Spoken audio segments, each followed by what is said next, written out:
worry. No one touched it. Not planning to. That thing makes me nervous.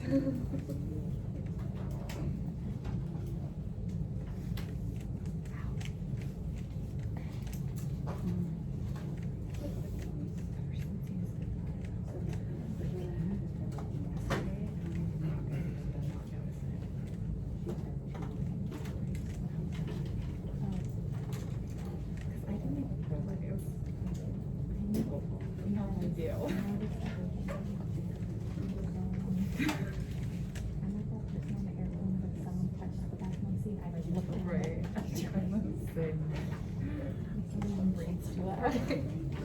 Triggered by people. How dare you exist and make noise?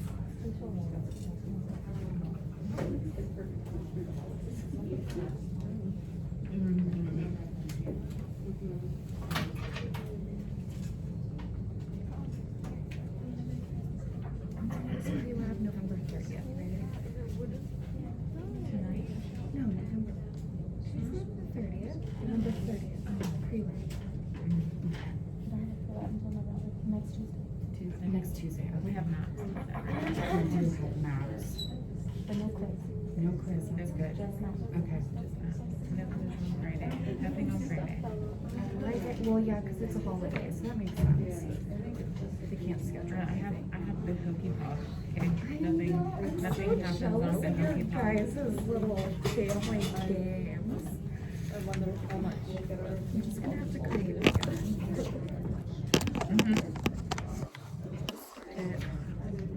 Hopefully my kids have kids and it can become a thing. So then it says like the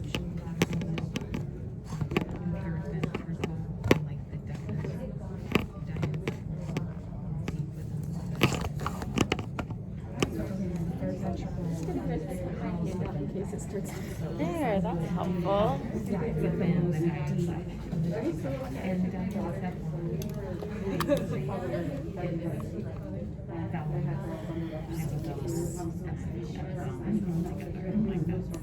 and like the structure. That's the structure. It's only getting the whiteboard, that's the only thing. That's fine. He'll probably move around. Like, I'm just. As long as you have the board, we should be. Just the white, okay. You don't need the screen?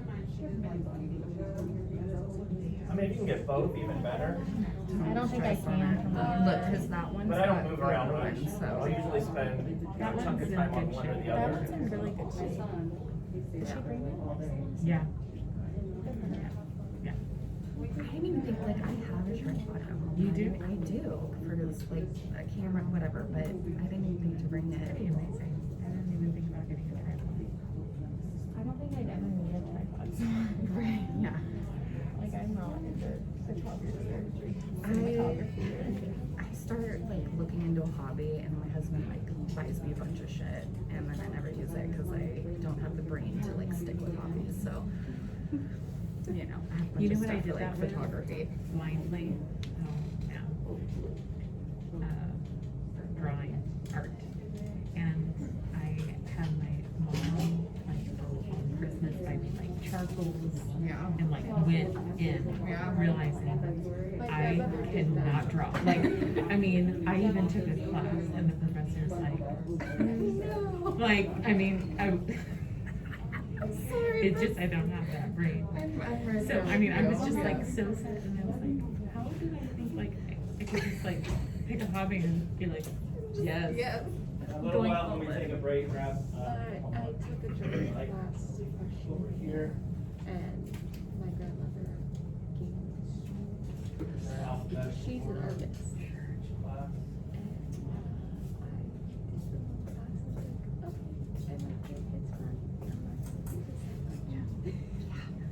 It's not for everybody, you All know? right, what class, or what questions do you have?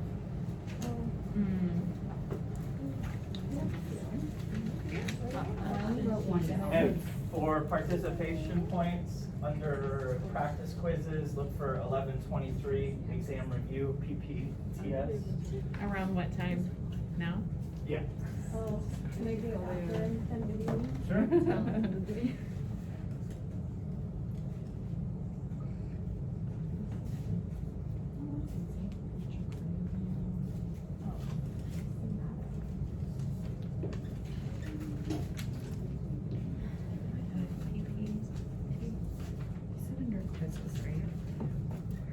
today,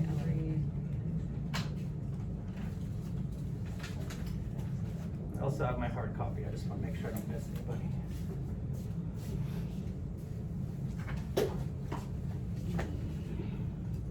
Oh, so electrocardiogram is probably. Pick up a word. Yes. I know, I think of. It's kind of warm in here now. Yeah. Great. If you're warm, you know I'm dying right now. It's hot. Yeah, it's so hot. I definitely want him to talk about the blood supply, the BBB, and the CSF. I Like, have that question about Can we- somatic we- parents and voluntary and involuntary. We ended up walking down, because I no longer have one. Okay, you're good with that? Movement No. of ions. Movement of ions. What, oh, about Permeability.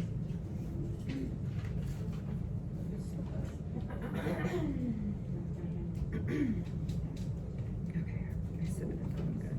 Okay. Someone remind me to do it. Yeah, do you want me to send you a text right now? Yeah. Okay. Would you say that the exam is going to be 50-50? Like chapter 11, chapter 12, or 75-25? How about it? Probably more 11. Did I comment on that in the test prep email? I don't think I don't- so. I mean, you gave us It can't lots be of too good. far from 50-50, I don't know, 55-45, 60-40. Yeah. Okay. You know, what we spend more time on, generally there's more questions. That's good. And I would say a lot of lecture was dedicated to physiology, mostly from 11. Questions? Yeah. In the study guide, it says, where is this one? Chapter 11?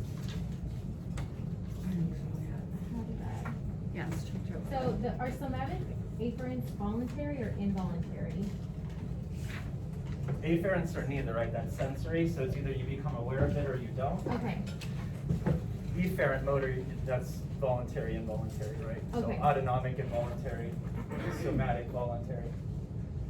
okay. Or you can think of it in terms of conscious versus subconscious control. Okay, thank you. So you're aware of somatic afferent input, you have control over somatic efferent output. You're not aware of visceral sensory input unless it has to do with pain or pressure. You have no control or awareness of autonomic output. Okay. The gray area is biofeedback, right? By changing your emotional state, you can influence heart rate, right? But you can't just make heart rate go up or down, or Right. dilate, constrict blood vessels, or make a gland secrete, or things like that. So is that, what do you mean when you say this info, under somatic afferents, this info is used for involuntary control of skeletal muscles? I think I'm just a little bit confused. Well, when it comes to skeletal muscles, you have voluntary control, but there's plenty of examples of muscles being controlled involuntarily, subconsciously, Mhm. like reflexes. Okay. The reflex Yeah. part, yeah, So there's a couple early slides that provide a nice overview of the nervous system, like this one. Right, so it breaks it down into peripheral versus central, and then peripheral further into sensory versus motor, and then that's broken down into somatic versus visceral. But we don't usually use the term visceral efferent, it's autonomic. But you wouldn't be wrong. So in chapter 12, spinal cord, we talk about the visceral motor center, or the visceral motor nuclei in the gray matter. That's autonomic. So we use them interchangeably. Okay, so there's visceral sensory coming from a visceral organ like stomach versus somatic sensory. How do we classify all of the receptors in the skin? Exteroceptors, referring to the fact that the stimuli they're sensitive to arises in the external environment. How about visceral sensory? Interoceptors? So most of our visceral sensory inputs coming from interoceptors. Most, if not all of it. All right, what type of neuron provides sensory input? somatic sensory input, not special senses, just general senses. Structural type? Because functional is sensory, right? But what's the structural? Unipolar. Unipolar. Yeah. And so what's forming our general senses receptors? What part of that unipolar neuron? Receptive endings. The receptive endings, which the book labels as dendrites. Functionally, they are dendrites, but they're not a process off the body, so I don't like to call them dendrites. Dendrite means spine or process. Those are coming off the body. So how is the receptive ending and the dendrite and the cell body, for that matter, similar? What are they all doing that's similar? What do they all Graded have that's potential. similar? What they're all doing, generating graded potential. So what do they all have? Ligand. Either ligand-gated ion channels or Mechanical gated. mechanically gated. Right. So what would be an example of sensory endings that have mechanically gated ion channels? Pacinian corpuscle, Meissner's corpuscle. So some of those nerve endings are encapsulated and some are unencapsulated or free. And we'll talk more about that in chapter 13. Are there thermoreceptors that are free? Which ones? Thermoreceptors? For the most part, thermo and pain. Okay. Nociceptors, pain. Thermoreceptors. So you got tons of receptors detecting all sorts of stimuli in the skin. Right? Those are all exteroceptors. And then interoceptors in the ventral body cavity. But then between the ventral body cavity and all the visceral organs, we have interoceptors. And the skin, you have another group, the third group of receptors. And they're in the muscles, the tendons, the joints. What they provide you're aware of. So it is somatic. Proprioceptors. And what is it that you're aware of? What is the sensation? Spatial. Oh, it's, yeah, spatial. Spatial awareness of body parts, right? So you can close your eyes and move your body parts around, you know where they are. You can touch your finger to your nose without using your vision. That's based on proprioceptors. So after the intro, we moved on to the tissue itself, nervous tissue, glial cells, 6 of them, 4 in the CNS, 2 in the PNS, and then the neuron. And then what's the function of the dendrites, the cell body? Just to recap. Forming graded yeah. potentials. Generating graded potentials, a function of axon, Action potential. a function of axon terminals, Neurotransmitters. and what triggers the release of neurotransmitters? Voltageated. The trigger, The trigger of action potential? the action potential. Yeah. So when you describe the signaling that's carried out by neurons, it's not just electrical signaling, it's not just chemical signaling, it's both. Right? The electrical signal, the action potential, travels down the axon to trigger the release of chemical messengers.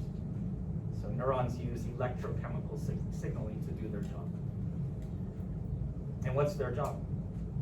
Nervous system as a whole, endocrine system for that matter as well. What do those systems do? What do endocrine cells do and neurons do? Sending signals. Control the activities of other cells. And how they do it is similar. What do they both do?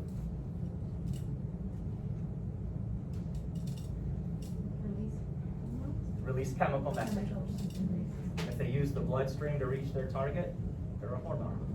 If they cross a synaptic cleft, it's a neurotransmitter. But you'll see later, next semester, that you have neurons that secrete hormones. The chemicals they release don't cross the synaptic cleft, they go into the bloodstream. And we'll call those neurohormones to be specific. And we'll call the neurons neurosecretory cells. So enough about next semester. Can't help yourself. So we connected those 3 structural classes to the 3 functional classes. Right? Multipolar, bipolar, unipolar. So unipolar, sensory. Bipolar, sensory but special senses. Multipolar, motor neurons and interneurons. And then looking at motor neurons, there's really just two types.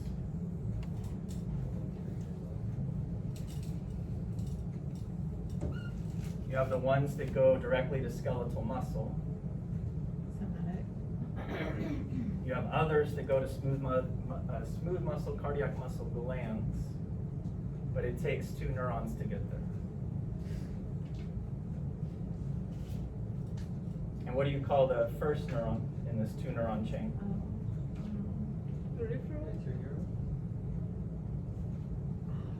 Preganglionic. Preganglionic. And the second one? And where's the ganglion? Between them. It's referring to the cluster of cell bodies belonging to the postganglionic. And then we can connect this to the end of chapter 11. What's the neurotransmitter released by all preganglionic autonomic neurons?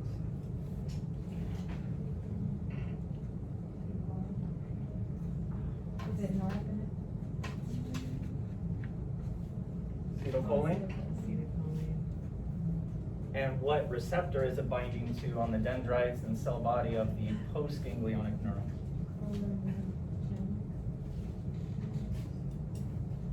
So in a general sense, we can call them ACH receptors or cholinergic receptors, but we had a way to distinguish. There's two types of cholinergic receptors. Nicotinic and muscarinic. And the ones found here? That's muscarinic. That's Nicotinic. excitatory. So this means acetylcholine binding to nicotinic, ACH, or cholinergic receptors. Right, so that happens here. What's released from the postganglionic depends if it's sympathetic or parasympathetic. If it's sympathetic, norepinephrine. What if it's parasympathetic? It's acetylcholine again. But now what receptor is it binding to?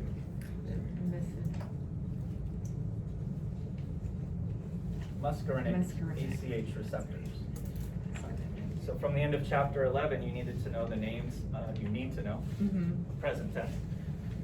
You need to know the names of the classes, and acetylcholine was a class in and of itself, and whatever information I provide about each class. The most you need to know is about ACH, and as I go through the classes, it becomes less and less. Like for the amino acids, all you need to know are two examples, and the fact that one's excitatory, one's inhibitory, that's it. And what's the excitatory one? Glutamate. Glutamate. And the inhibitory? GABA. So why are we calling glutamate excitatory? What does it do that makes it qualified to be called excitatory? Is that the direct? So it's not the mechanism of action, although could be direct or indirect. What is it that it's doing that makes it excitatory? Opening ligand-gated opening. It's opening channels that must be allowing sodium influx. Either a sodium channel specific to sodium, or the kind you saw at the neuromuscular junction. Chloride, efflux. Non-selective cation. So it's either selective for sodium or it's non-selective, in which case sodium and potassium go through. But what's going to be the end result? If we open it non-selective, way more sodium is going to come in than potassium is going to go out. Why? Electrochemical gradient Is stronger. very strong for Sodium. sodium, very weak for potassium. And that's kind of where I want to start with our physiology, is electrochemical gradients, equilibrium potentials, making sure you understand resting membrane potential, then move on to graded action. So what we saw at neuromuscular junction, it's kind of arbitrary, but we said like a 10-to-1 ratio of sodium influx to potassium efflux.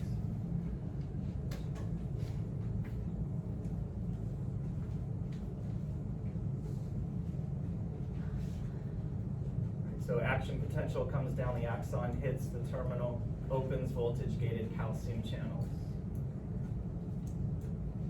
How do we know calcium is going to go in?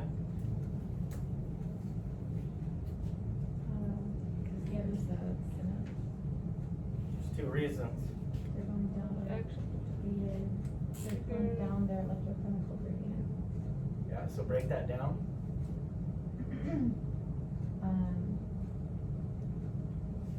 The electrical gradient Is. directed in Yeah. because the inside is negative and calcium's positive. And the other reason we know it wants to go in? Concentration gradient.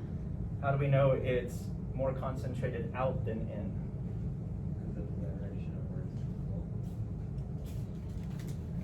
It's the other way around. We know the direction is in because we know it's more concentrated out. How do we know that?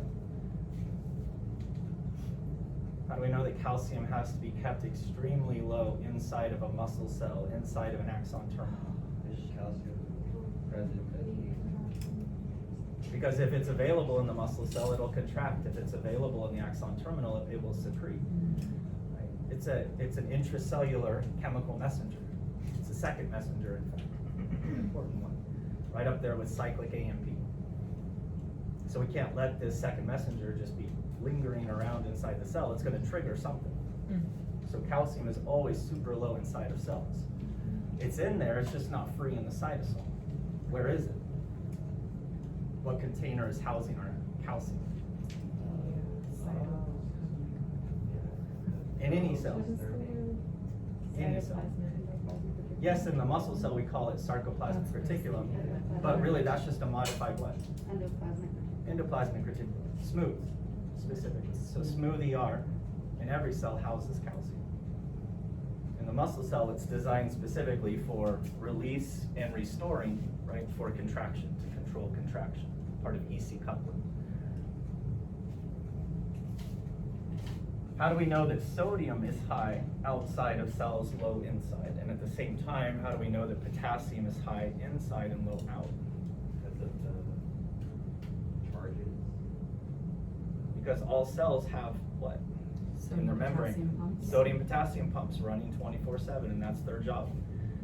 Keep sodium high out, low in, potassium high in, low out.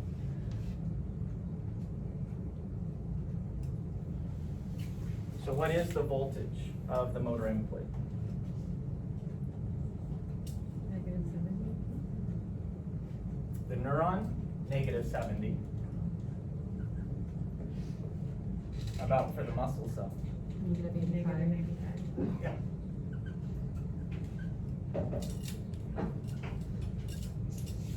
So when we open a non-selective channel, sodium is coming in and potassium is going out. How do we know there's going to be way more sodium coming in?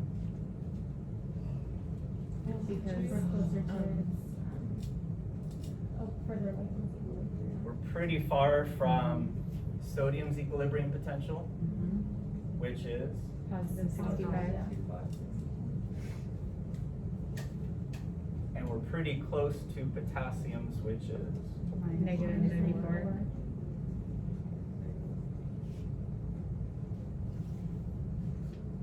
so for the muscle cell at rest, voltage of the membrane, the VM, at rest, right, -85. Pretty close to -94. Very little potassium going out. Not because the membrane's not permeable to it, it is.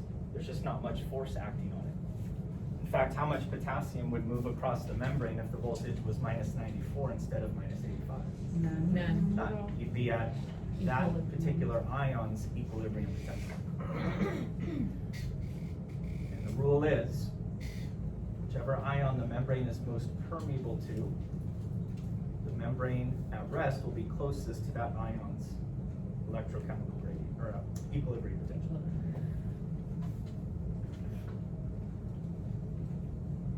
And there's a little virtual experiment that we walk through to prove that.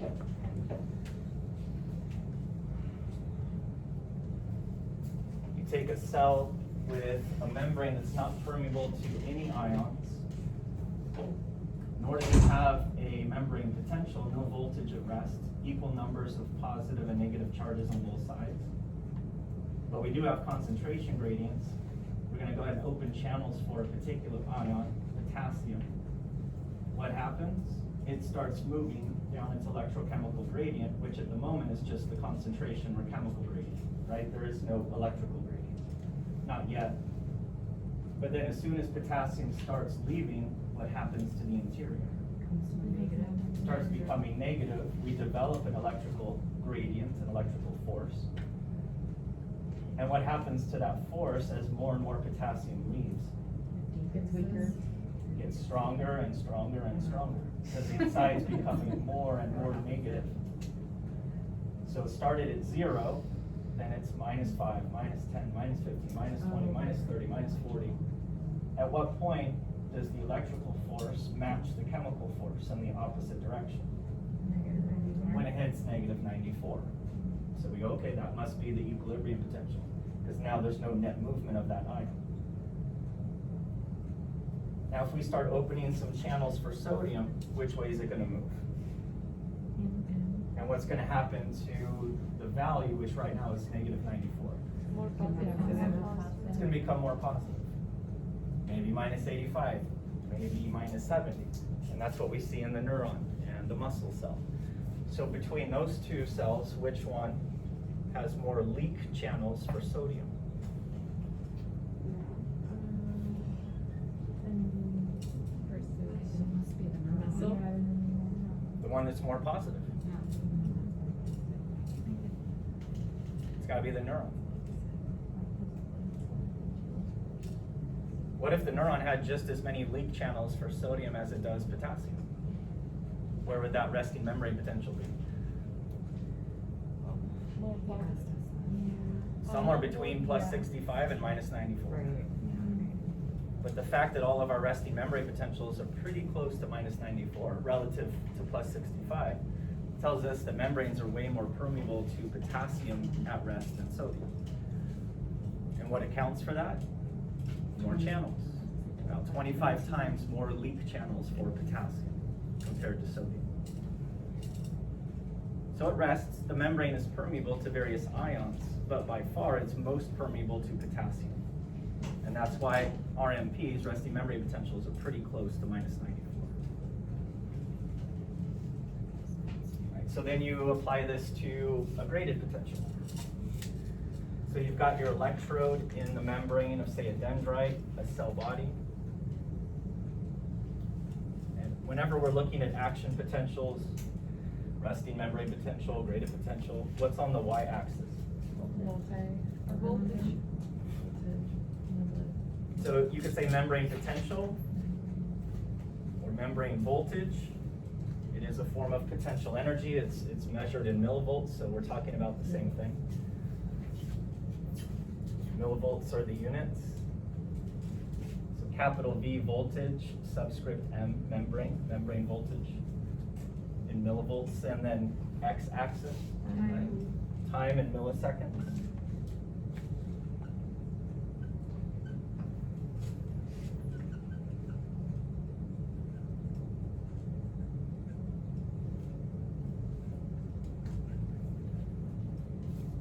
So if we're seeing the membrane hovering around rest, and then all of a sudden the voltage becomes more negative, what must have happened?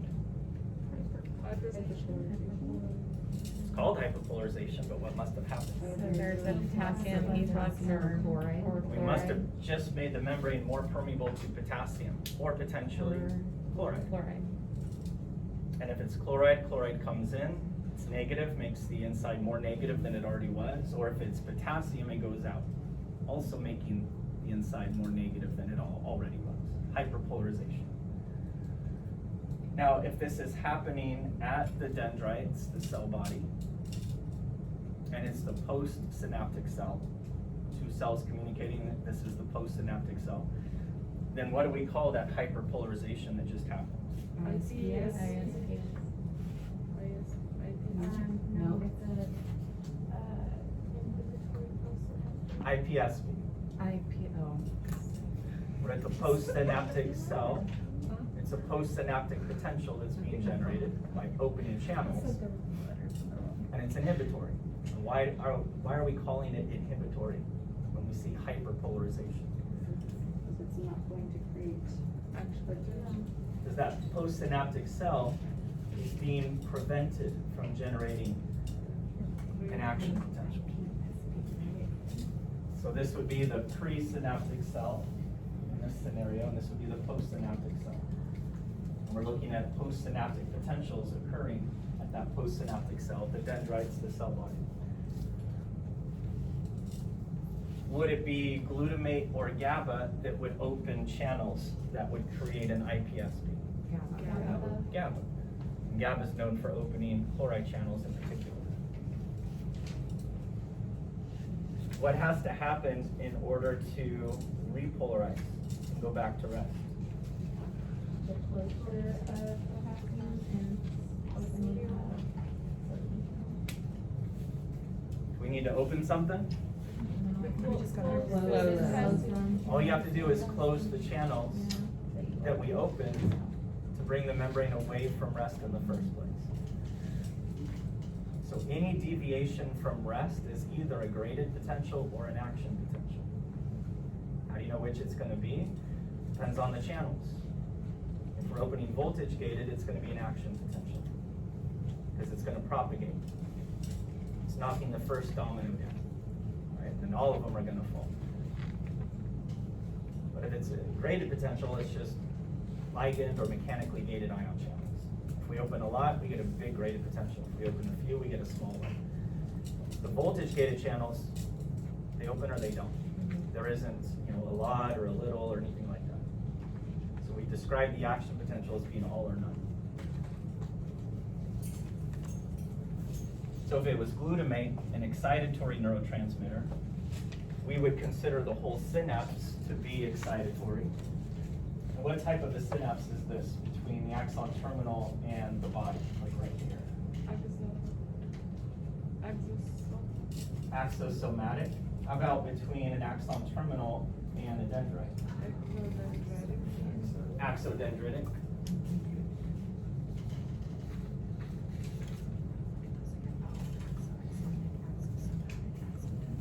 You're going to see both.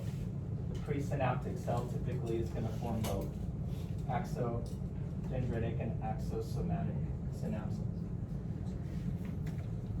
Now, if you have multiple axon terminals from the same or different presynaptic neurons, all releasing neurotransmitter at the same time, what kind of summation does that result in? Temporal. A bunch of different synapses active at the same time. Spatial. No, it is spatial.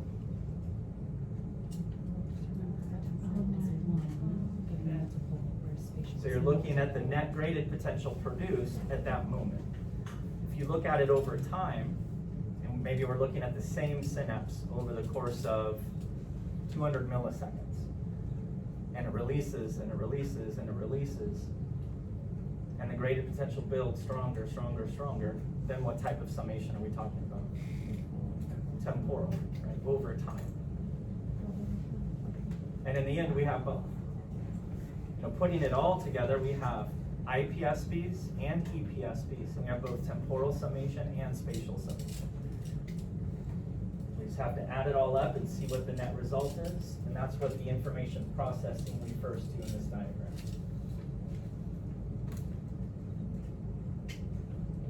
And in the end, it's all for what?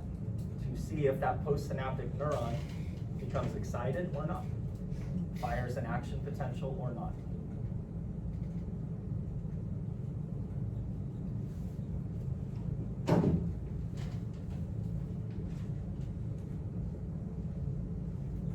Questions so far?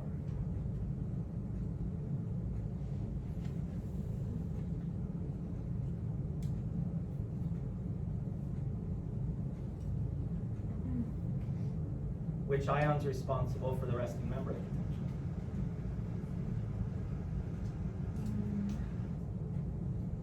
Potassium. How do you know? Link channels. It's closer to it. It's closer to. The resting membrane potential is really close to that ion's equilibrium potential. Structurally, what causes this? Leaky channels. way more leak channels for potassium than any other ion. So during the graded potential, during the action potential, those leak channels are still open, right? So to depolarize, you just have to bring enough sodium in to compensate, more than compensate for the potassium going out. When during an action potential do we have the most potassium efflux?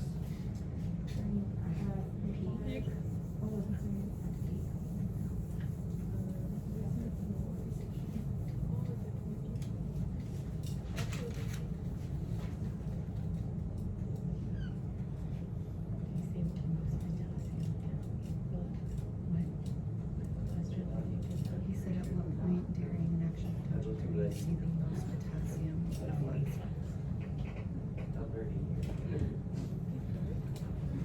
Yeah. Which is that positive 30.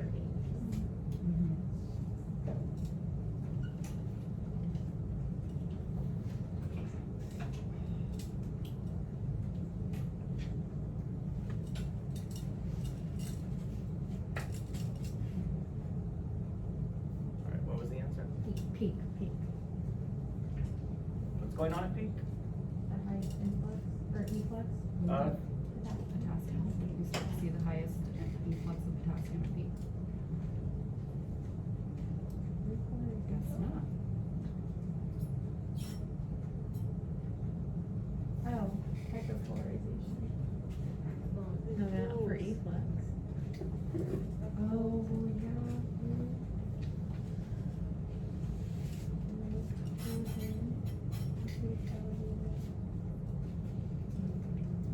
Repolarization.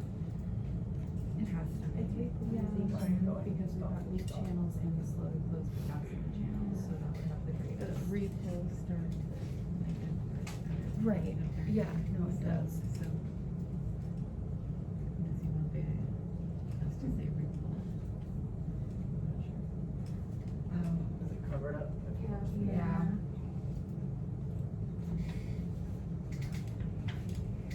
That works. I'll leave it like that.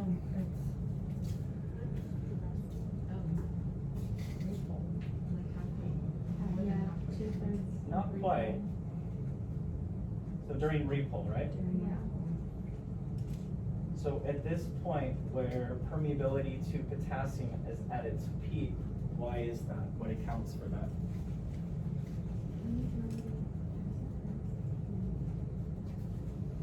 All the leak channels are open, because they always are, plus Plus Slow to the- close yeah. potassium channels.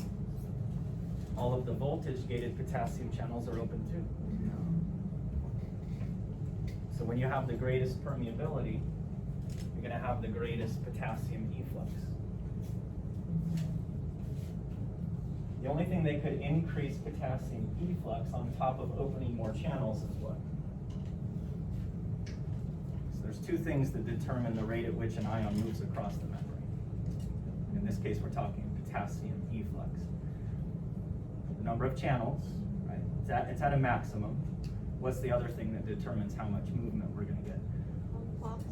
The force acting on those ions. Right? They're equally important. You can have a huge force, but no channels open, so it can't move. You can have a bazillion channels open, no force, it won't move. You gotta have both. The membrane has to be permeable to the ion, and then there has to be a net force acting on that ion. What's happening to that net force as we continue to repolarize?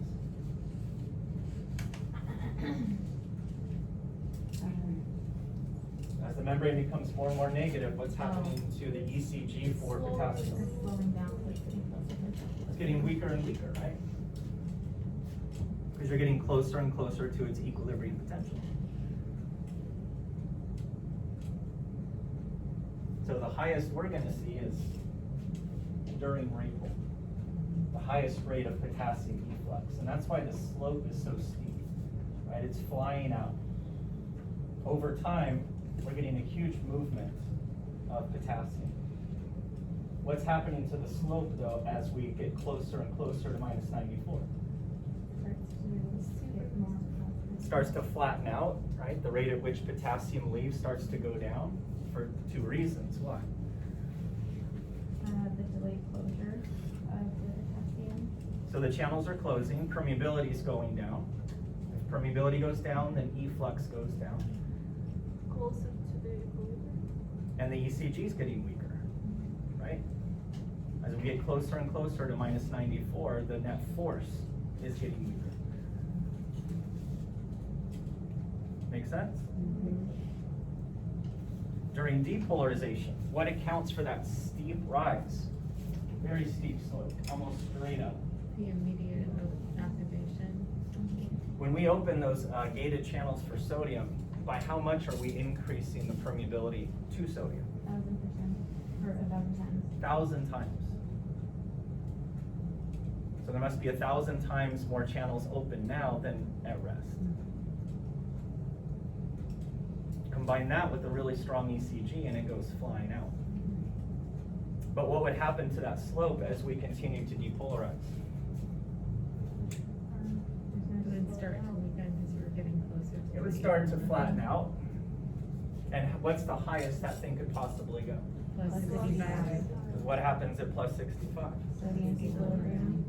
The electrical gradient now is just as strong as the concentration gradient. They're in opposite directions. The ion stops moving. Right? If you're still not clear on that, the best way to work with it are with the depictions, and arrows.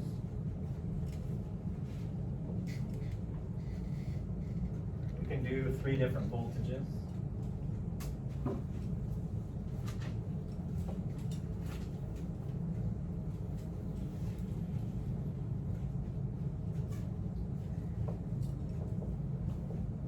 You can do minus 80, 0, plus 80. And we're just looking at potassium. Arrow for concentration gradient. Is it directed in or out? And Always out.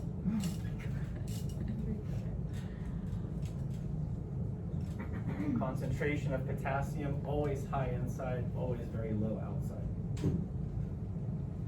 Doesn't matter what the voltage is. Concentration has no relationship with voltage. So how long should I make the arrow for concentration gradient here and here exactly the same, right?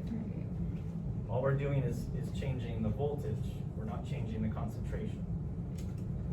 And even when potassium leaves, we're not changing the overall concentration. And that's because such a small amount is leaving relative to how much is actually there. And we're talking 0.000000000000000, keep going, 0.001%, something like that. Negligible. It would take hours, days of these channels being open, potassium leaving, no pumps on, to lose that gradient. Which is a reminder, that's the whole job of the pumps. To keep that concentration gradient stable over time. So what is changing? The electrical gradient. In or out? Well, instead of keeping the information in your head, the best thing to do is just go ahead and illustrate. So if we have a negative 80, that means the inside is negative relative to the outside. And potassium is a cation, right? So it's directed in. Over here, 0 millivolts. No separation of charge. Equal numbers of charges on both sides. So what does the electrical gradient look like for potassium? Same. Same as here? Oh, no, There is none. Because the voltage is 0. There is no electrical gradient. How about over here? How about the size of the arrow, the length? Same as what I have over here or different? And now I need to make the inside positive. That's what the sign is telling me. Now the outside's negative. So it's directed out, right? Oh, the same size as It's exactly the same size. How do you know? It's the same strength. It's the same strength, 80. The sign has nothing to do with the strength of the voltage. It just tells you what the interior is relative to the exterior. Here it's negative. Here it's positive, but the voltage is identical. It's 80.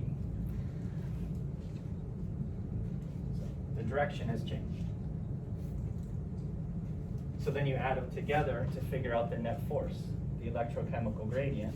Here they're in opposite directions. I have to take the difference. So it's directed out. And again, this is all for potassium.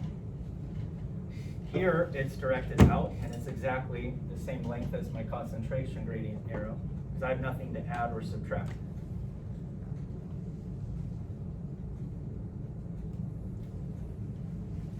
And here they're in the same direction, so I add them together.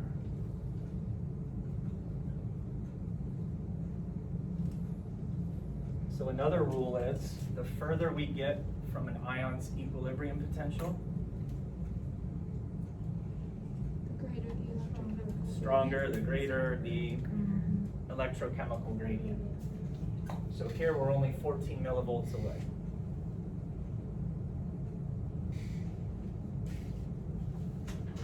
Now we're 94 millivolts away.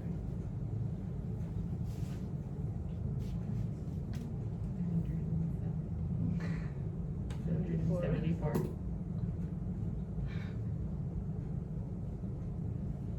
So what if we make it plus 180, plus 280, plus 380? It's just getting stronger and stronger and stronger. And I should probably do one on the other side too.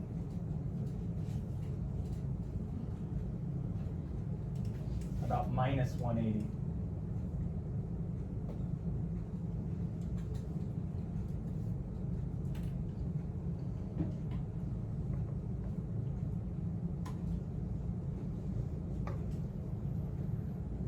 Concentration gradient's the same, right? Which way is the electrical gradient directed? Input and Strong or weak? strong. Super strong. Very, very negative. So the net force, the difference between them, you're gonna have a lot of potassium coming in. Of course, our rule of thumb is potassium always leads. Why are we not gonna see this happen? Because it's not gonna go past negative. We're not gonna see voltages more negative than minus 94. We're not gonna see minus 180. But experimentally, you can make the voltage whatever you want, so you can make ions go any direction you want. So why does the potassium leaving if this, equilibrium potential is negative 90 or whatever, why does it leave to cause it to get more negative at the inside? Which example are you at? Just in general, like the gates open up when it needs to repolarize, right? Uh-huh. So it ejects K, and that's bringing it more negative. So Yes. in that situation, why is something that is more negative than the resting membrane potential creating a negative, a net negative? I don't understand. I'm still having a hard time looking at it right now. So let me get rid of this stuff. So you're referring to the action potential as we repolarize and then hyperpolarize? Yeah, exactly. Why is potassium leaving the whole time? Why is it leaving and why is it creating an environment that's more negative than So remember, the equilibrium potential is way down here, minus 94. We don't get that far. We might hit minus 80, minus 85, but we're not gonna hit minus 94. So as long as you're more positive than minus 94, which way is potassium gonna go? Out.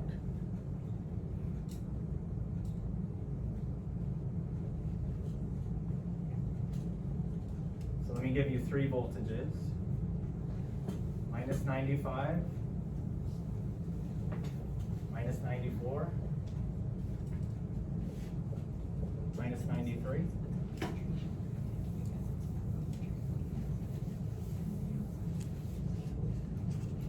three cases, the interior is negative relative to the exterior.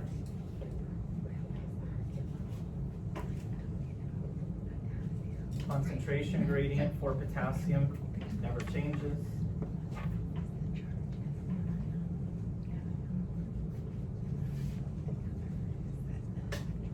Right, electrical gradient at minus 94, which is again way down here, below anything we reach during the action potential. So what should I draw for my electrical gradient arrow? At 94? At minus 94 millivolts. It'd be, There wouldn't be. Because you have an equilibrium. Would it be the same as? I'm not asking for electrochemical gradient, Oh. just electrical gradient. I've got my concentration, and then I'm gonna add my electrical, then we can look at the total.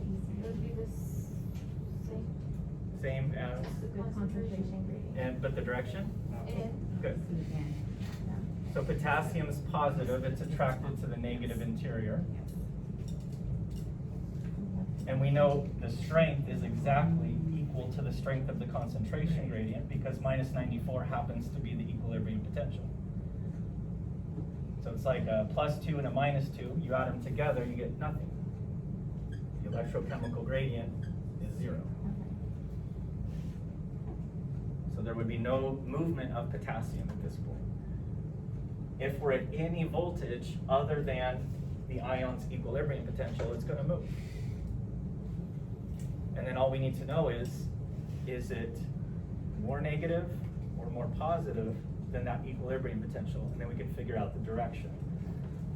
At minus 95, is the electrical gradient now stronger or weaker than the concentration? Yeah, stronger.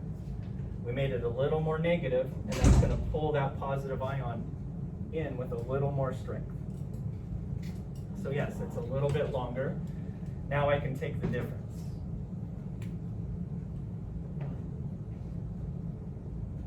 Super weak, but there is one, and it's directed in, right? Potassium would actually start coming inside. But again, we're not going to see this because we're not going to see voltages more negative than about minus 85, maybe minus 90. How about over here? No, outward. It's going out. Just that a little bit. So I need to make my electrical gradient just a tad weaker.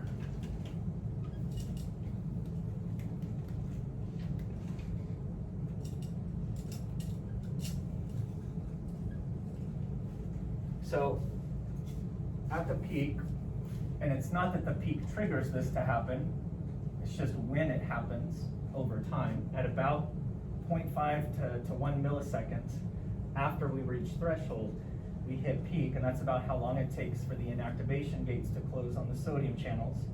It's also how long it takes for the potassium channels to open. So potassium starts leaving, and that's why the voltage starts becoming more and more negative. At what point does potassium stop leaving the cell? When all Think the about it. gates- Yeah, when all the gates are open. During the action potential, does potassium stop leaving the cell? At any No, point? No. No, it's always leaving.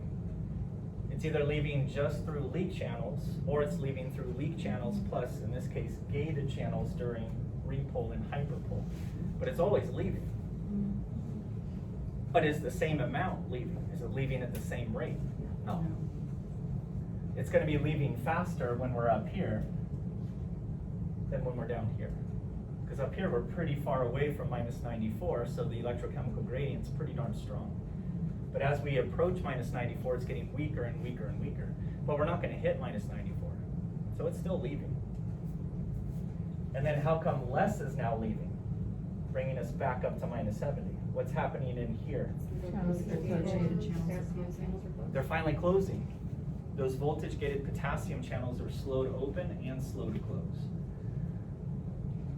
So slow to open is what delays the beginning of repole, so it doesn't happen at threshold.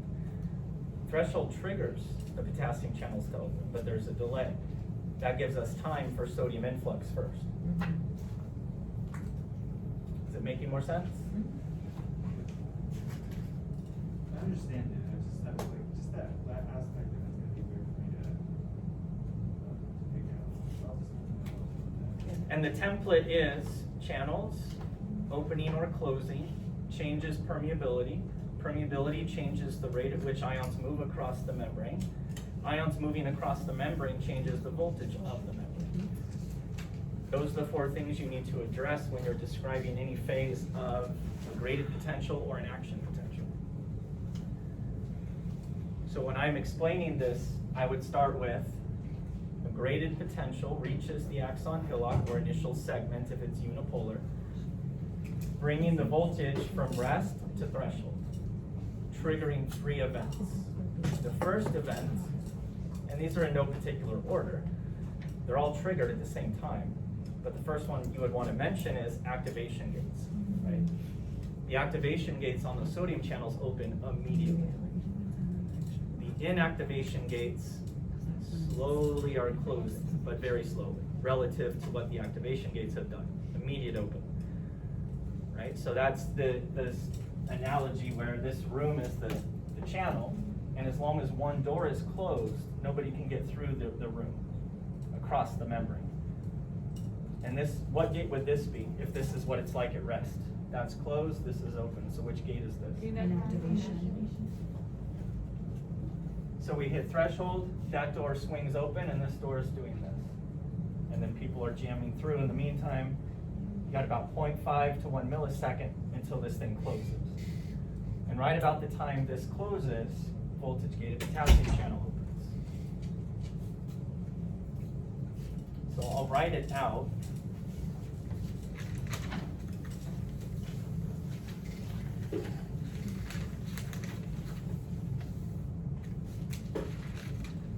At threshold, get immediate opening of activation gates of your voltage gated sodium channels.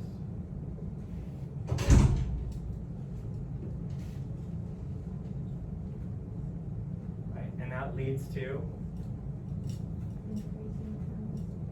increased permeability of the membrane, not increased permeability of sodium. Permeability refers to the membrane, not the ion. Would you say before threshold with the initial segment? So when we're looking at a graph of an action potential, we have to have an electrode in the membrane somewhere on the neuron. And it's either going to be at the axon hillock or the initial segment. Right? If it's unipolar, nothing is coming off of the body of the neuron. Well, yeah, I mean, there's a process, but it splits into 2 parts. And that's just one big long axon, terminals at one end, receptive endings at the other. Something like this. And if these are the axon terminals, there's your direction. Right. Then these are the receptive endings, and that's the initial segment. Functionally, it's the equivalent of the axon hillock, right? But that's something that comes off of the body, and it's got a triangular shape. 11 language. So in a unipolar neuron, this is where the AP begins. That's where the electrode would be if we're going to measure formation of the AP. And if it's multipolar, we're going to start with the axon hillock. But functionally, they do the same thing. It's where the graded potentials have gone, and either they will spark an action potential or they'll inhibit one. So we've increased permeability to sodium a lot. Huge increase, 1,000 times greater than what it is at rest. So that little bit of sodium influx that we see at rest now turns into a flooding across the membrane.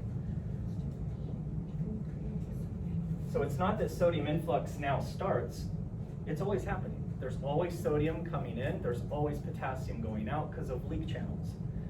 Relatively speaking, it's a lot of potassium out, very little sodium in, right? And then the pumps return those ions to where they came from. So following the template, channels lead to changes in permeability, leads to changes in movement of the ion. And then it's directional. We need to know which way they're going so we can use influx, efflux. And then that leads to a change in the voltage of the membrane as ions move across it, right? That's the electricity we're measuring in millivolts. And you would say the VM, the membrane voltage or potential, is becoming more what? Positive. Positive. And that is depolarization. Second thing triggered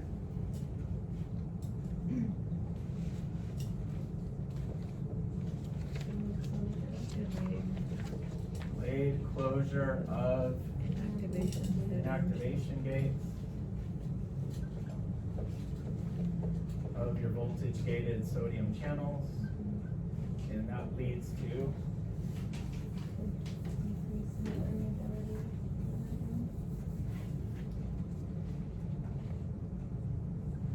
how much is it going to go down? 5,000. We're going to reverse the increase, and if it went up 1,000, it's going to go down 1,000. It's the same channels that opened, we're now closed. And that leads to, Decrease in sodium influx. and that leads to, The membrane stops getting positive or. yep. This isn't going to make it more negative, it's just going to stop it from depolarizing further. A VM stops becoming more positive to end dipole. That's all we're explaining is why we stop at plus 30. So we have to explain two things here. Why has it stopped here, and then why do we immediately now start repolarizing? The delay opening of sodium, potassium. Delayed opening Voltage gated. of voltage gated potassium channel leads to Increase in And efflux. increased permeability to potassium. It was already permeable. The membrane has a lot of leak channels. We've made it even more permeable. Oops, wrong way. Increase in the sodium, or, potassium efflux. Increases potassium efflux.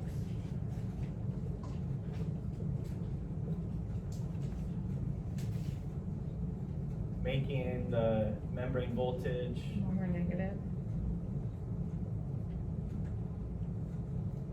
called repole.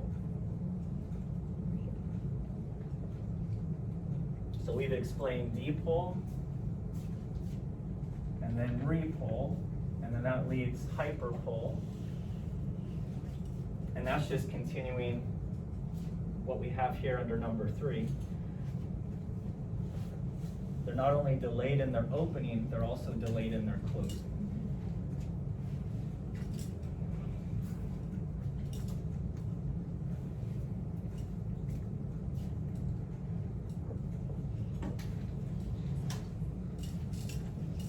Delayed closure of voltage gated potassium channels leads to hyperpole.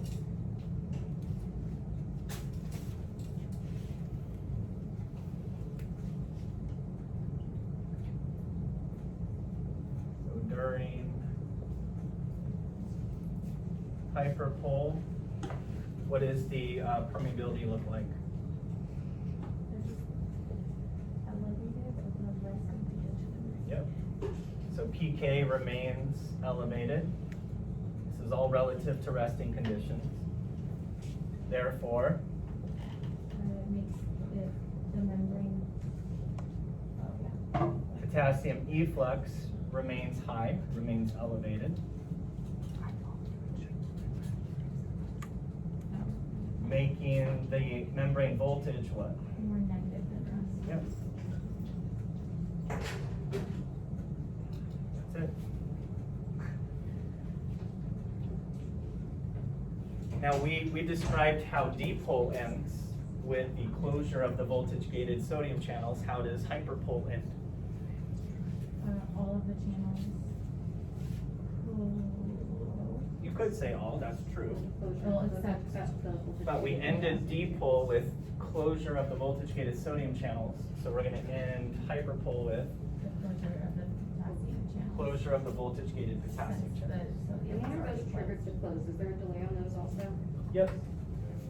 And should we specify the closure of the voltage gated channels, As opposed to, all remaining channels? but they're the only ones that Because are, the leak channels are. you don't have to mention leak, Okay. exactly. Okay, So all you have are those voltage gated. okay.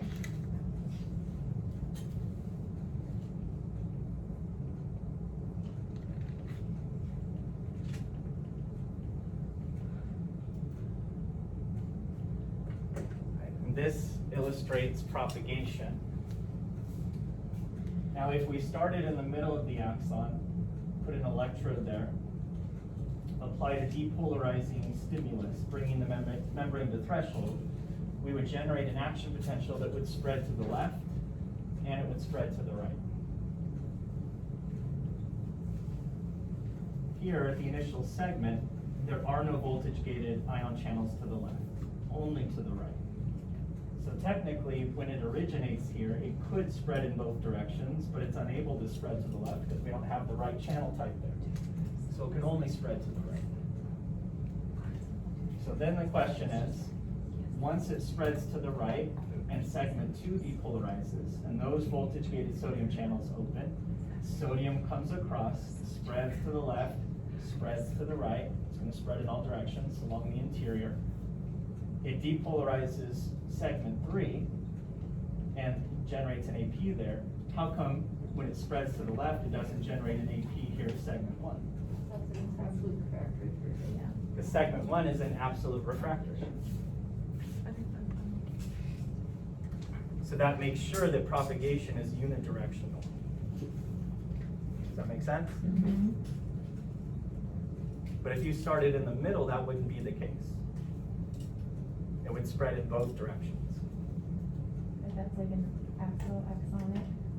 No, just experimentally. Oh, You'd have to okay. artificial with an electrode. Okay. All right, so explain absolute refractory. What's going on?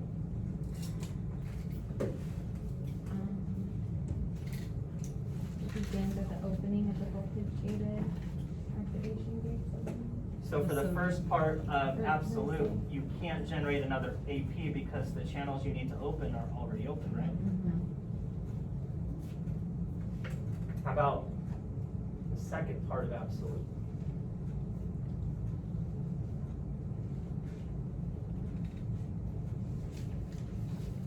You have to wait until enough of the channels have reset, so activation gates are closed and the inactivation gates are open. So everything in green is absolute. So from here to here, the very channels we're trying to open are open. They're closing here, yet we're still in the green until we get to here. So from here to here, the reason we cannot generate another AP is because there's not enough voltage gated sodium channels reset. So when they're closed and incapable of being opened, what does the activation gate look like? Activation gate. Channels closed and incapable of being opened. What does the activation gate look like in that case? It's open. It is open. And the inactivation gate? Closed. It's closed. And as long as one gate is closed, the channel is closed. But the reason we can't open the channel in that state is because the very gate that we open by reaching threshold is open already, the activation. So we have to wait. We have to wait for the activation gate to close and the inactivation gate to reopen. Then we can go ahead and stimulate the channel to open again. It takes time. So we need at least half. So we think based on this slide, which is gonna happen somewhere in here. So, okay, now we're out of absolute, we're into relative. Why do we need a suprathreshold stimulus?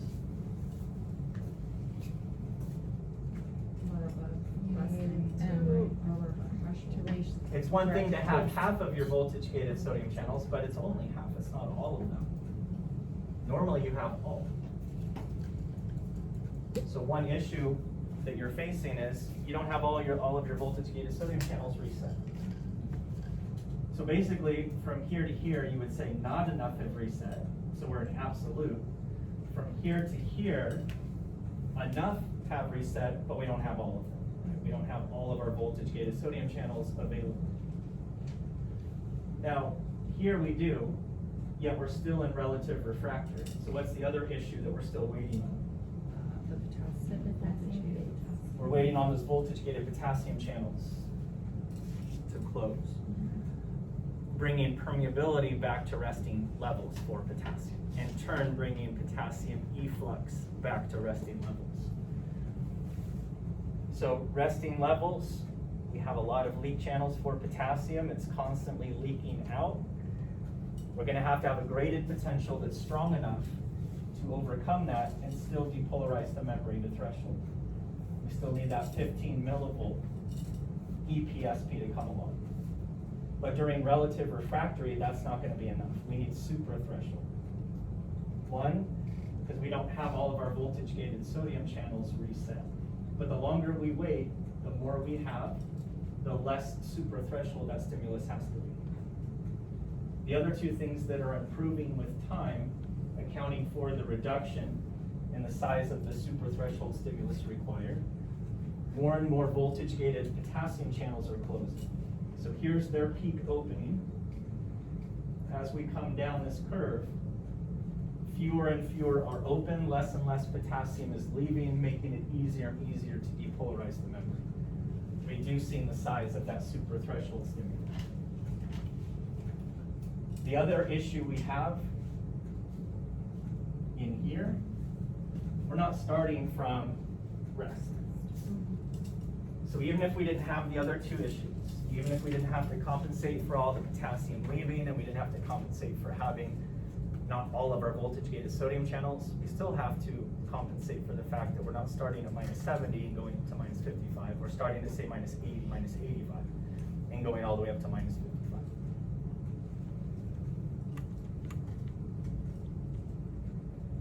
So in the end, you have two issues for absolute, 3 for relative. All right, so what is the whole point of relative refractory? What does it allow us to do? Increase the frequency of an action potential. It ensures that a larger graded potential, a suprathreshold graded potential, will result in a higher frequency of action potentials. And that's known as rate coding. That allows the brain to interpret the stimulus as being stronger.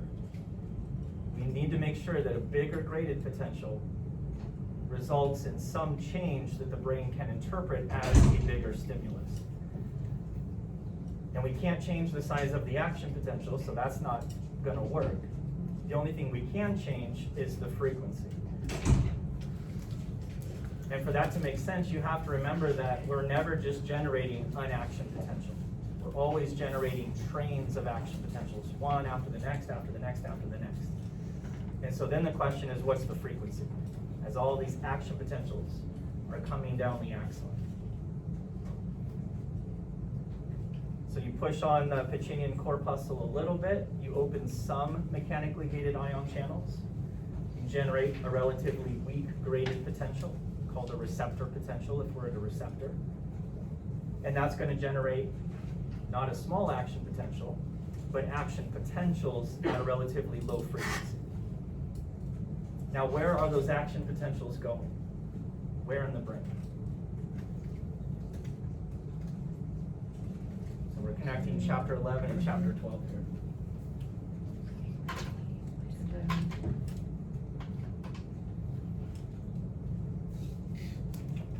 Let's see if this is any better. So one day I don't have my good mask. Oh, this is not stay on there. Is it related to the Pacinian corpuscles, Meissner's corpuscles. When we stimulate those receptors, where's that information going? sensory, CNS? Where in the CNS? Get real specific. Are you talking about like regions of the brain? Oh yeah. Oh, Yeah. okay. The The parietal lobe, maybe? Where in the parietal lobe? Primary, or association? First stop. First stop. Primary somatosensory cortex. Good. Somatosensory. Primary somatosensory cortex. In the post-central gyrus. Post-central gyrus of the parietal lobe. Good. Wow. So then you push harder on that same Pacinian corpuscle. You generate a bigger graded potential called a receptor potential based on location. It reaches the initial segment of this unipolar neuron. Again, doesn't generate a bigger AP, generates consecutive APs at a higher frequency. And as the higher frequency APs arrives at the somatosensory cortex, it's interpreted as a stronger stimulus, more pressure. So in the end, the whole point of graded potentials is to generate action potentials, if they're excitatory, right? Or potentially inhibit them with IPSBs. Yeah. We're not gonna see the IPSBs at receptors. That's something between a pre and a post synaptic cell. At our receptors, it's always gonna be excitatory. It's just a question of how strong is the stimulus. You have to have a way of perceiving a weak versus a strong stimulus. It's rate coding. You said IPSBs are only between pre and post. So one neuron communicating with another, And yes. EPSPs are with the target And, cell. well, both EPSPs and IPSPs are Okay. generated from a presynaptic neuron at the post. Uh-huh. But then if you're looking at a receptor, Uh-huh. right, just the beginning of a neuron, not one communicating with another, just the receptive endings of one, it's just gonna be excitatory. Okay. But we don't even use the term postsynaptic potential because it's not a postsynaptic cell. Okay. So EPSPs, IPSPs, those are only between two neurons communicating.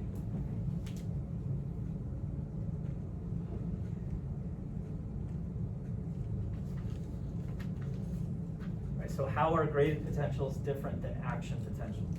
Let's see how many reasons you can come up with, or differences, I should say. Graded potentials are produced in dendrites in the cell of the body, action potentials in the cell, and they have different channels.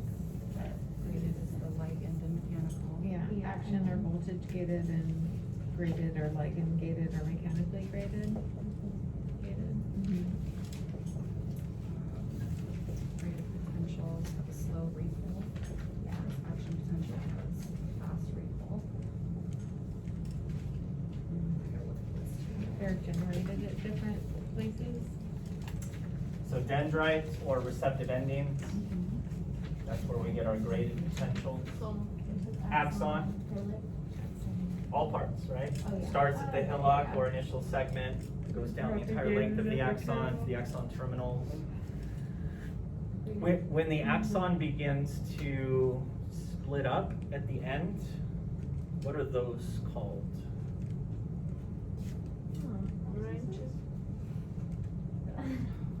They're not graded. Terminal branches, Oh. also Collaterals. called, Uh, another T word. Collateral, just come on. Telodendria. The axon terminal itself, yeah, it's got like a dozen different names. Synaptic bulbs, neuropods, end bulbs. There's a lot of weird names for that one. How about ions themselves? What ions are involved in graded potentials? C plus of sodium. Potassium. Oh my gosh, yeah. potassium. I think I'm K in my head, and I just say sodium every time. Potassium, what else? Graded potentials. Sodium? Which way?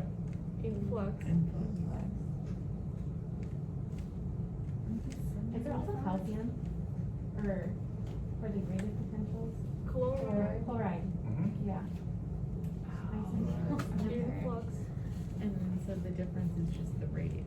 How about action potential? What ions are involved?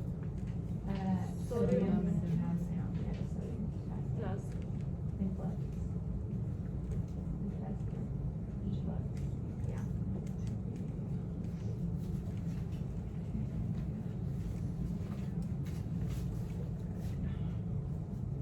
How we repolarize is different. With the graded potential, it's simply closing the channels that created the graded potential in the first place. Versus in the action potential, how do we repolarize? Closing, Opening the potassium. activation gates of sodium. By opening voltage gated potassium channels. So why is it we don't actually have to do that and the membrane will still repolarize? Leak channels. Because of all the leak channels. Potassium's still gonna leave, it just won't leave as quickly. So that repolarization phase would be a whole lot slower. And that would reduce the frequency of the action potentials that we could achieve, right? They'd be pretty low. But we want to speed things up so we can reach really high frequencies. So each action potential is over and done with in just a few milliseconds. And really, the bulk of the time for the action potential is the hyperpolarization phase. Here it's only a couple milliseconds, but it can last 10, 15, 20 milliseconds in some neurons. Whereas the dipole is always 0.5 to 1 and the repole is always 0.5 to 1. That's the quick part. But that allows us, again, to reach really high frequencies because we can cut into hyperpole, right? We can really start the next AP right at the end of repole if we want to. We just need our supra threshold stimulus.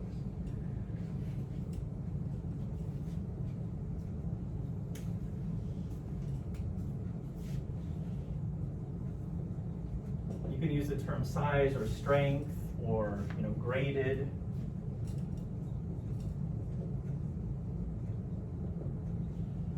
It's variable for the graded potential.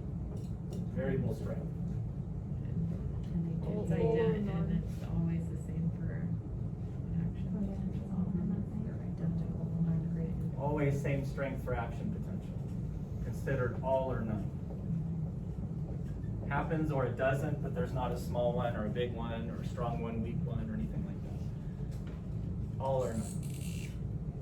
The graded potential also decays, whereas the action potential doesn't reach the propagation.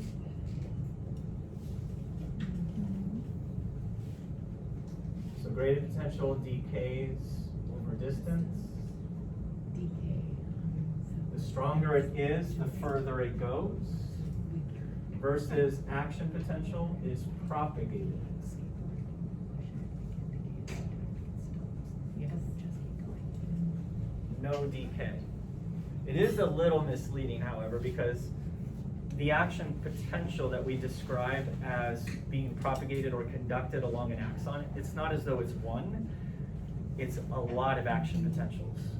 Each one is like a local graded potential in a way. It spreads a certain distance. But the way the axons are set up, we can guarantee that before it dissipates completely, it'll reach the next batch of voltage-gated ion channels and will be strong enough to open them. There is something that can take away that guarantee.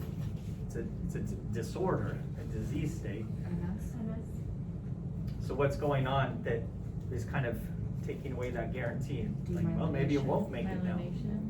Loss of myelin. If we lose myelin, then yeah, propagation is going to be affected. It will decay. It's not going to make it.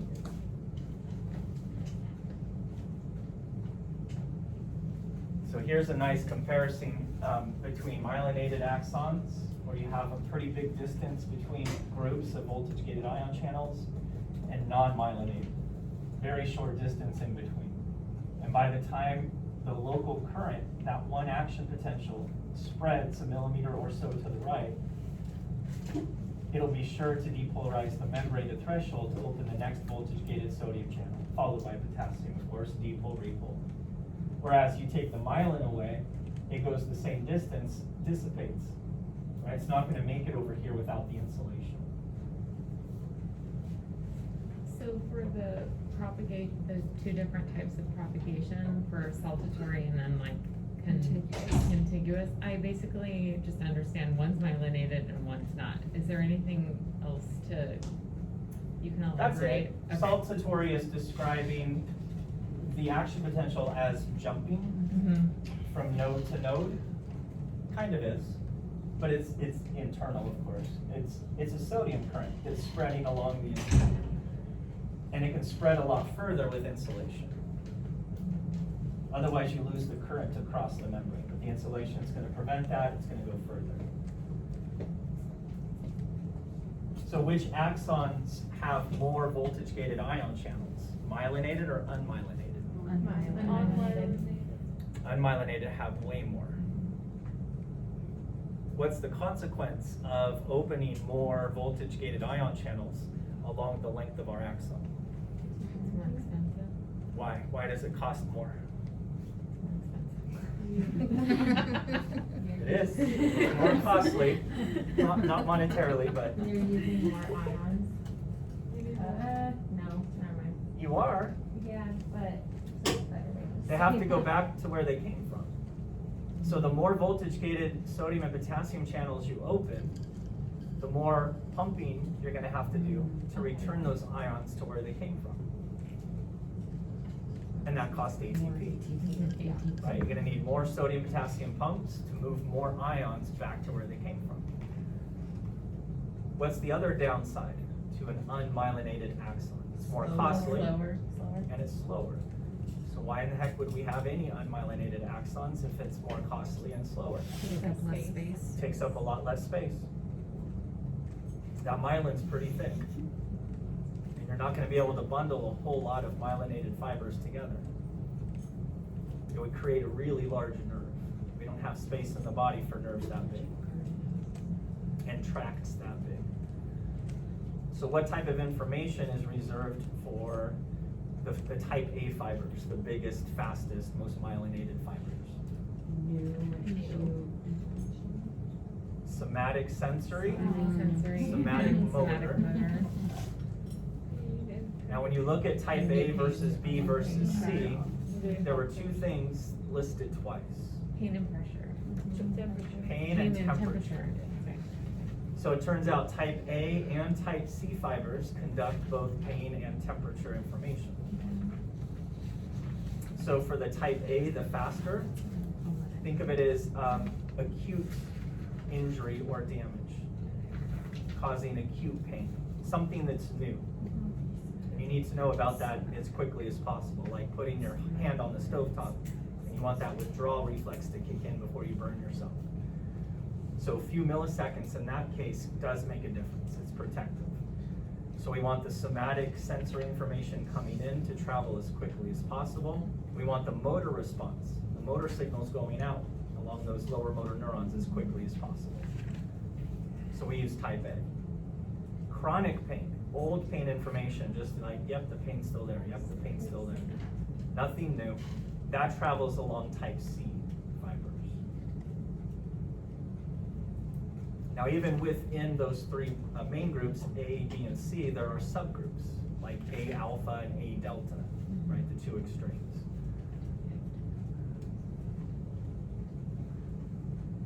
So how about visceral sensory and visceral motor, also called autonomic motor, which fibers? B's and C's.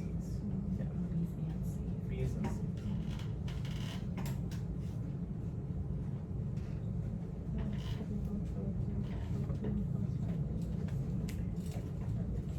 So that frequency coding that I was referring to, that's exactly what they're illustrating. Subthreshold stimulus, no action potential. Threshold, you get an action potential. Super threshold, action potential is not any bigger, same amplitude, hits 30. You just get them at a higher frequency. Right, that's the point. Rate coding. Works for the motor system too. We saw that back in chapter 9. Action potentials come down the lower motor neurons at higher and higher frequencies to recruit bigger and bigger motor units. So frequency for both sensory and motor pathways reflects intensity.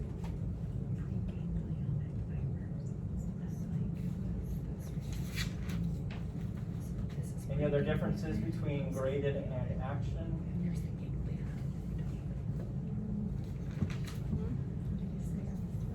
How about summation? What about it? Do you see summation in graded potentials? No. No. Yes? About action potentials? No. Yeah. What prevents summation in action potential? Absolute refractory. Absolute refractory period. Right, you can't build on the previous depolarization phase. It's not like a muscle twitch where you can build on the previous contraction phase. So at a minimum, you know you're going to repolarize almost all the way to rest, right, before the next AP can be generated.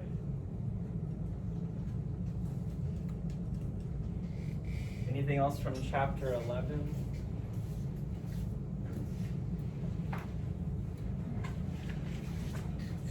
There's probably more differences.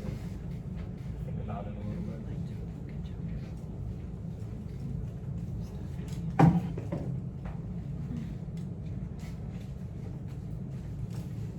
Oh, I know what one is. I'll just plug it in fast.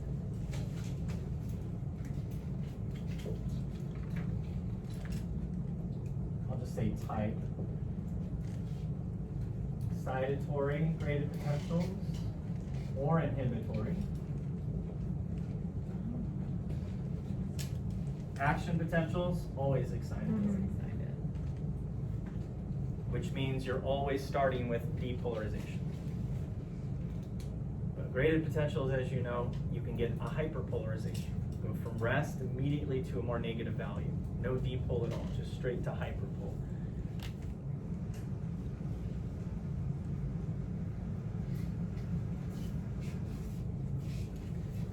So we've covered the handout for sure. Questions version of the study guide. Covered a lot of the physiology.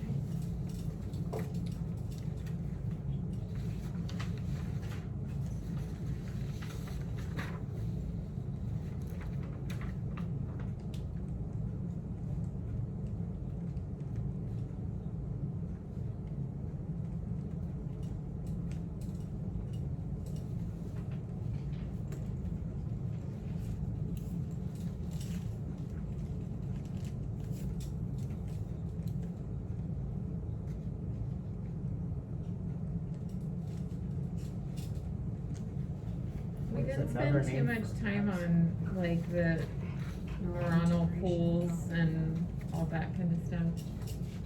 Grain of So salt. should we Don't spend much not time on spend that. any time on it today? Okay.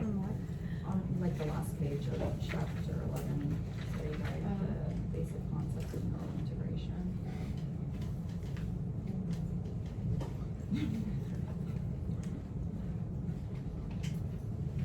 How do tetrodotoxins and saxitoxins disable neurons from generating action potentials?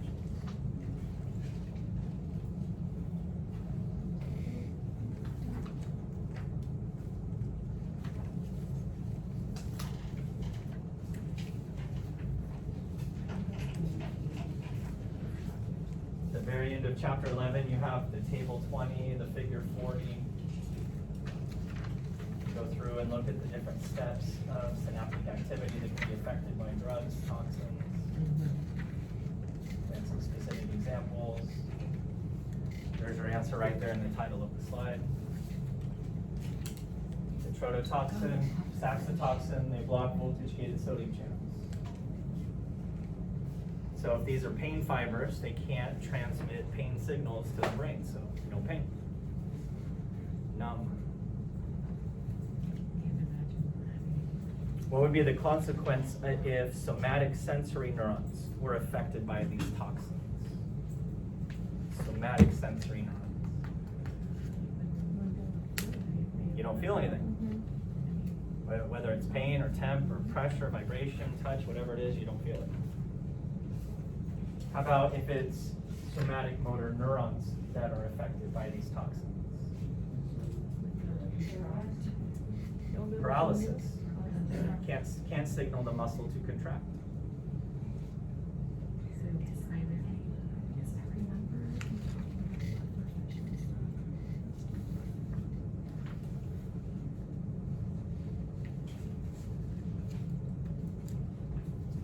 benzocaine and the Orajel, numbing the gums of an infant, same idea, blocking the voltage-gated sodium channels. The difference was the toxin was irreversible, right? Whereas like, that's why they use Orajel and stuff, because it's reversible, it'll, no? Like- Well, I think it's all reversible, it's just how long does it take? I don't think any binding is permanent. How about listing the steps of synaptic activity, often affected by drugs and neurotoxins? What's the first thing you have to do at the synapse to get that neurotransmitter released? It's really where we started with muscle contraction. Action potential has to hit the axon terminal and open the voltage-gated calcium channels. So imagine a toxin that either opens those channels artificially, just opens them without an AP coming down. Now you're releasing neurotransmitter without being signaled to do so. Or blocking calcium from coming in. And there are some that allow the calcium to come in, but block it from binding to what it binds to inside of the axon terminal to get the exocytosis triggered. And that's like the black widow bite, right? So black widow venom causes massive exocytosis. Oh, that's right, So okay. your muscles are like in a state of contraction. Yeah. When it comes to muscles, with paralysis, we always think you can't contract it, but a muscle stuck in a contracted state is a type of paralysis too. In particular, when it comes to breathing. So if your diaphragm can't contract, or if it's stuck in a contracted state, either way you're not breathing. So they're equally dangerous. And that's how some spider venoms can be lethal. They can cause the diaphragm to essentially cramp up. Can't relax.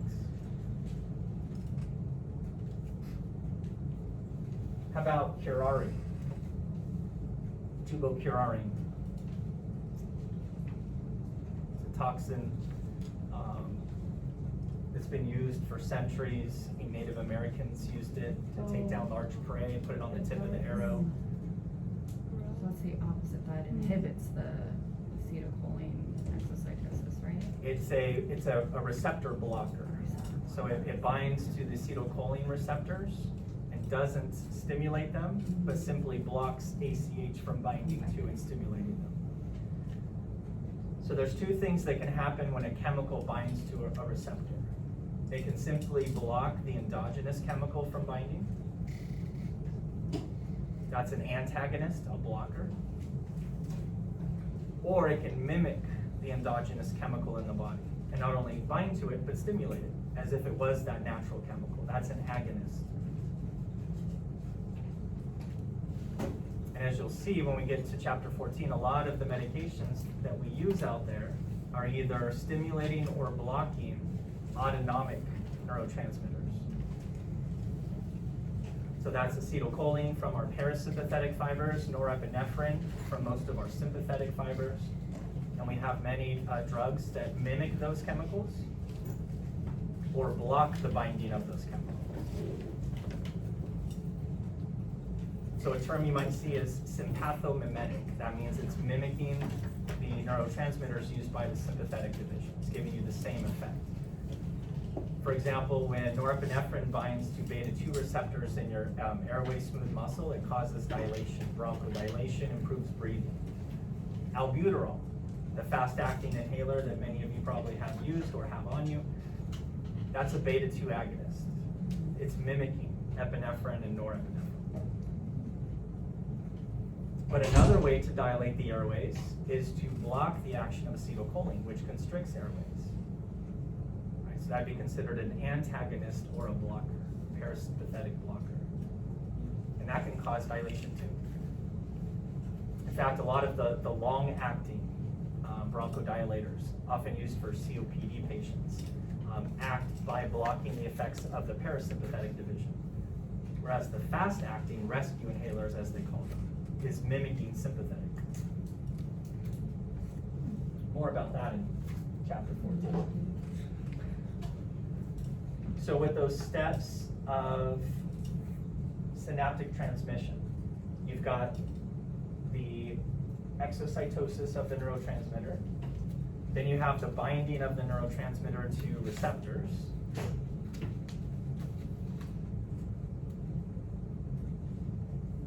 And then where the neurotransmitter binds, you can either block,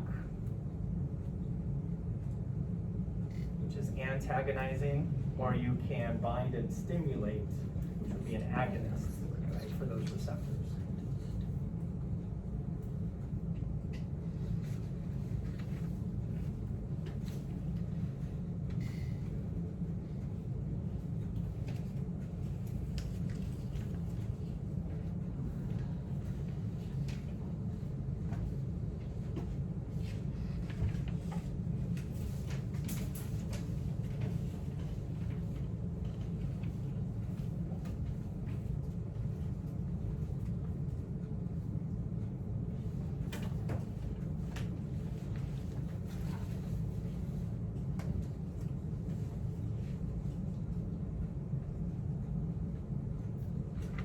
Break? Let's take 7 minutes. Resume at 12. Check, see if you have homework to pick up.